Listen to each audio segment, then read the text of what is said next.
नमस्कार, मैं हूं आपका कानूनी दोस्त advocate doctor Ajay Kumar Pandey, Supreme Court of India.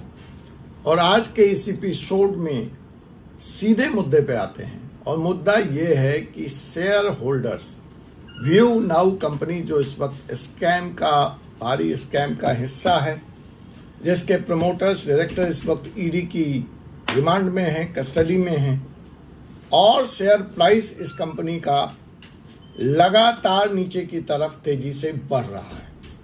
तो इस हालात में आप शेयर होल्डरों का भी हाल क्या वही होने जा रहा है जो इस कंपनी के दूसरे निवेशकों का हुआ है, जिन्होंने रेंटल मॉडल में क्लाउड पार्टिकल्स में अपना पैसा लगाया था। इन्हीं बातों को हम समझते हैं। हम यह भी समझते हैं कि आपको क्या करना चाहिए इस हालात में। हम यह भी समझेंगे कि आखिर ईडी और सेबी इस कंपनी के पीछे क्यों पड़ी है। क्या यह कोई साजिश है? क्या यह कोई कॉर्पोरेट राइवलरी का मामला है? क्या इसमें कोई पॉलिटिकल एंगल है? इन तमाम बातों पर आज हम इस एपिसोड में बात करेंगे। हम बात को आगे बढ़ाएं उसके पहले हम बता दें कि हम रेंटल इनकम पाने वाले डिपॉजिटर्स की न्याय की लड़ाई लड़ रहे हैं।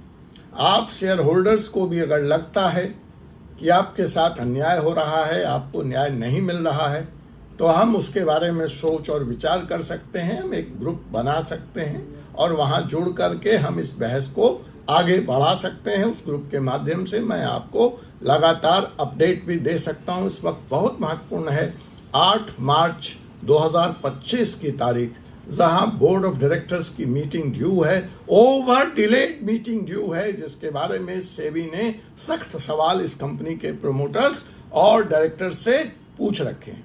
अब सेबी और ईडी की नजर इस कंपनी पे टेढ़ी क्यों है? तो भैया, फाइनेंशियल रिपोर्ट लगातार देरी से जमा हुई है। सेबी और ईडी कहीं से कन्विंस नहीं है कि यह इरिगेशन के लिए बनी कंपनी, सिंचाई पानी वानी की सप्लाई के लिए बनी कंपनी रातों रात कैसे एक specialised IT infrastructure IT company में तब्दील हो गई। न प्रमोटर्स का कोई बैकग्राउंड है, न डायरेक्टर्स का कोई बैकग्राउंड है, न अनुभव है, न इसके साथ कोई आईटी एक्सपर्ट्स जुड़े, न इस कंपनी ने कभी कोई ऐसी पेटेंटेड टेक्नोलॉजी या नई टेक्नोलॉजी डेवलप की जिसके आधार पर यह कह सकती है कि ओवरनाइट ये 2000 करोड़ 5000 करोड़ की कंपनी बन गई, जैसा दूसरी कंपनियों के साथ होता है।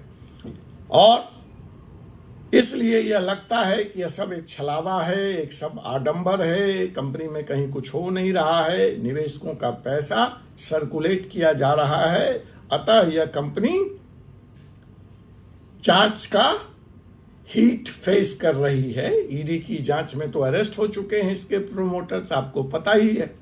अब सेबी की बारी है, सेबी क्या एक्शन लेती है। तो देखिए, सबसे पहले अगर ईडी की जांच में मनी लॉन्ड्रिंग जिसके तहत कार्रवाई हुई है, तो सारे प्रमोटर्स की संपत्तियां फ्रीज होंगी। अभी ही अराउंड 4000 करोड़ की bank assets, bank balance company के फ्रीज हैं, बैंक अकाउंट फ्रीज हैं, 100 करोड़ की लग्जरी गाड़ियां फ्रीज हैं, जेवरात फ्रीज हैं, मकान दुकान प्लाट फ्रीज हैं। आगे यह और मामला बढ़ सकता है।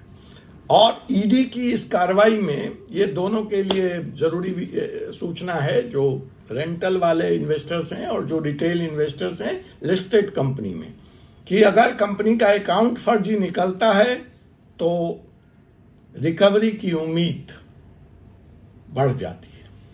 आपके लिए आसान हो जाएगा, लेकिन यह लड़ाई लंबी चलेगी और सवाल है कि तब तक क्या आपके पैसे सेबी और ईडी बचा के रख पाएगी प्रमोटरों से।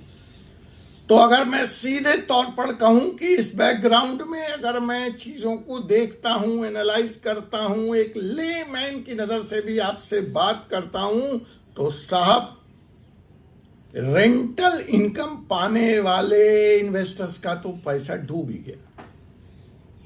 वो तो गया। क्या शेयर होल्डर्स पे भी खतरे के बादल मंडरा रहे हैं? क्या शेयर होल्डर्स के आपके पैसों पर भी खतरा आ चुका है। तो जनाब जवाब है, चलिए बने रहिए, जवाब भी देता हूं। आइए पहले कुछ डाटा पे नजर मारता हूं। कंपनी का शेयर अपने 52 वीक हाई से 50% नीचे गिर चुका है। तो आपका इन्वेस्टमेंट ऑलरेडी 50% पर आ चुका है। 100 रुपया 50 रुपया में तब्दील हो चुका है। अगर इस कंपनी के शेयर होल्डिंग पैटर्न्स पे नजर मारते हैं तो पब्लिक इन्वेस्टमेंट इसमें 63% का है, और यह जो 50% का नुकसान है आखिर वह किसका है? आपका है, छोटे निवेशकों का है, रिटेल इन्वेस्टरों का है। और जिस तरह के आरोप इस कंपनी पे लगे हैं उसको मद्देनजर रखते हुए और पिछले इतिहास को देखते हुए और सेबी के चेयर पर नए ब्यूरोक्रेट की अपॉइंटमेंट को देखते हुए अगर यह कंपनी जल्द ही डीलिस्ट कर दी जाती है बॉम्बे स्टॉक एक्सचेंज से, तो कोई आश्चर्यजनक या बड़ी बात नहीं होगी। और इधर इंसॉल्वेंसी लॉ के तहत अगर कंपनी दिवालिया घोषित हो जाती है तो आपके पैसे लौटने के चांस 0। 50 पे तो आप अभी आ चुके हैं, रुपये से टके से 50 पैसे पे, और अगर दिवालिया हुई तो वो 50 भी गुल। अब सवाल है कि ऐसी हालात में आप कहेंगे वकील साहब आप तो डरा रहे हैं। अरे भाई मैं डरा नहीं रहा हूं, मैं आपको सच्चाई से अवगत करा रहा हूं। मैंने पिछले एपिसोड में भी कहा, पूछा, जाइए देखिए। अरे इन्वेस्टमेंट करने से पहले कुछ बैकग्राउंड तो चेक कर लेते। सिंचाई के लिए बनी कंपनी रातों रात आईटी इंफ्रास्ट्रक्चर देने लगती है और आप कुछ सोचते समझते नहीं हैं और आप इन्वेस्ट कर देते हैं। खैर चलिए, पहले ही साल कंपनी पता नहीं ऐसा क्या अजूबा ले आई कि 50 रुपए से 500 रुपए इसका शेयर हो गया। आपको तभी सोचना चाहिए था, इस पे थोड़ा होमवर्क करना चाहिए था। तो देखिए शेयर होल्डर्स क्या करें, सवाल उसी बात का है। तो शेयर होल्डर्स को सबसे पहले अपनी एग्जिट स्ट्रेटजी तय कर लेनी चाहिए। आप जो बचा सकते हैं वो बचा लीजिए और जल्दी से जल्दी निकल जाइए यहां से बाहर। अगर आपके अंदर एपिटाइट है और आप नुकसान नहीं सह सकते 50% का, तो थोड़ा सेफ गेम प्लान खेलिए। और वो सेफ गेम प्लान ये हो सकता है कि थोड़ा होल्ड कर लीजिए, थोड़ा बाहर लेके निकल जाइए, रिस्क को कम कर लीजिए। और अगर आप एकदम खतरों के खिलाड़ी हैं साहब, एक्सट्रीम रिस्क टेकिंग कैपेसिटी है, तो आप पूरे नुकसान के लिए तैयार रहिए और रुके रहिए। शायद कोई अजूबा, कोई अचंभा, कोई मैजिक हो जाए, यू नेवर नो।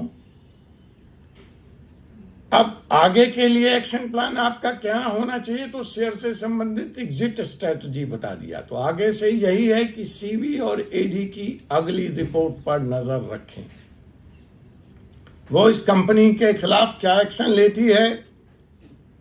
अगर कोई संस्था, कोई इंडिविजुअल क्लास एक्शन सूट इस कंपनी के खिलाफ लाता है तो आप उसमें जुड़ जाइए और अपने पैसे के लिए लड़ाई लड़ना शुरू कर दीजिए। घर बैठे स्वयं आपको आपका पैसा नहीं मिलेगा, ये तय मानिए। ये बाइबल की लाइन है, अंतिम लाइन बता रहा हूं कि अगर कोई क्लास एक्शन सूट इस कंपनी के खिलाफ, चाहे आप रिटेल इन्वेस्टर हैं चाहे आप रेंटल इन्वेस्टर हैं, अगर आ रहा है, आप कर सकते हैं समूह बना के तो जरूर कीजिए। नहीं कर सकते हैं तो कोई क्लास एक्शन सूट अगर लिया जा रहा है तो उसका हिस्सा बन जाइए और अपने न्याय की लड़ाई लड़िए। और अगर आपके इन्वेस्टमेंट की साइज जो है वो काफी बड़ी है तो फिर आप इस मास एक्शन का इंतजार नहीं कर सकते, आपके पास वो लग्जरी नहीं है। उस हालत में आप किसी एक्सपर्ट से सलाह लीजिए और उनकी सलाह पर काम कीजिए। दोस्तों, इस घोटाले से हम सबको यह सबक लेनी चाहिए कि हर हाई प्रोफाइल स्टेक में निवेश करने से पहले आपको रिसर्च करना है। सेबी और ईडी की अपडेट्स पर लगातार नजर रखें और मेहनत की कमाई को बचाएं।